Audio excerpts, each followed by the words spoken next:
So a day in Akionishita is a really long time, and absorbed a lot of information that um, is hard to relate in short videos, and it comes to mind in different contexts.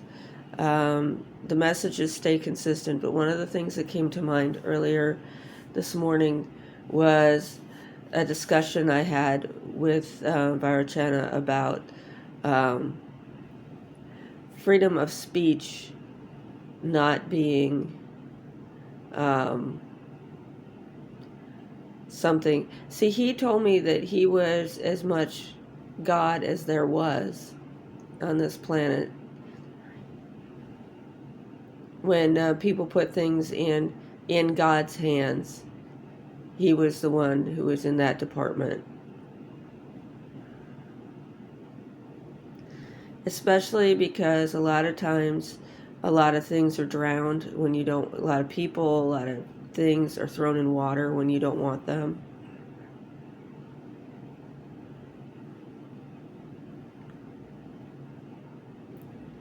And that we talked about that people putting their garbage, um, you know, that he said things like he doesn't sort.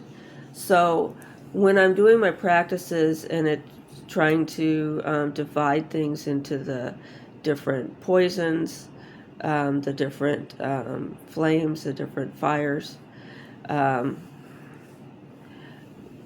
I get the most merit from thinking about. I think we all get the most merit from dividing. Maybe other people would get more merit from a different order. I don't know. But when it comes to freedom of speech, it's not supported. Speech problems are extremely penalized.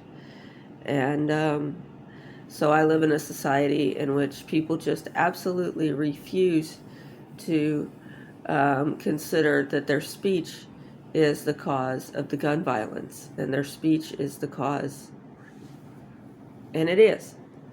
They just absolutely refuse to consider that the mass shootings are being caused by people talking.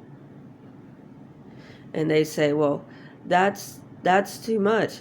But see, what else was caused by people talking was people getting fired, people losing their apartments, people becoming upset and then stigmatized by maybe they stuttered, maybe they said the wrong word. So some people's speech, that uncontrollable speech when they're upset, is being penalized at a very high level, whereas people's casual entertainment speech that makes other people the butt of their enjoyment is only penalized when someone goes crazy. And it's usually not penalized when somebody goes crazy. Usually, most people who are driven crazy by this kind of speech do so passively, commit suicide. They become suicidal or homicidal and call the police. They end up in day treatment. They end up with a very expensive team of people that come to visit them in their houses 2 times a week because of people's speech.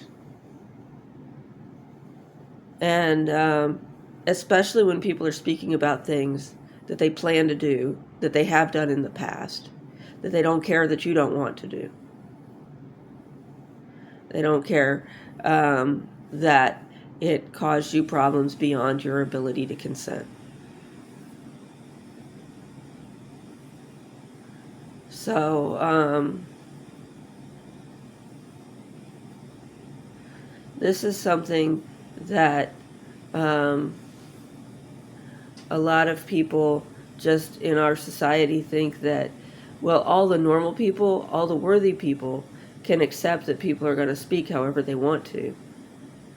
But then those same people are in the cancel culture. And if you say just the wrong thing, just the wrong way, you lose your ability to do commerce. You lose your ability to engage as an employee. You lose your housing. You are no longer socially acceptable in any kind of social circumstance, such as a restaurant or even a grocery store. So, while saying it is not the same thing as doing it, what people do when you speak can be very extreme. And so these kinds of things, I was asked about something because I had offered my brain. I had been accused of dumping out a whole bunch of drugs, and I had not done it. And they said, "Well, that's too bad. You're taking the fall for it." And said, "You have to give up an organ." And I said, "I'll give up my brain because it hasn't done me any good." And this was one of the things that I was told was a very pivotal moment, because there was somebody there, somebody heard me, that was really, I had obligations with this person, and it was upsetting to them, or formative to them. And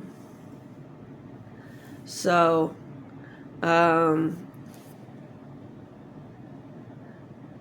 anyway,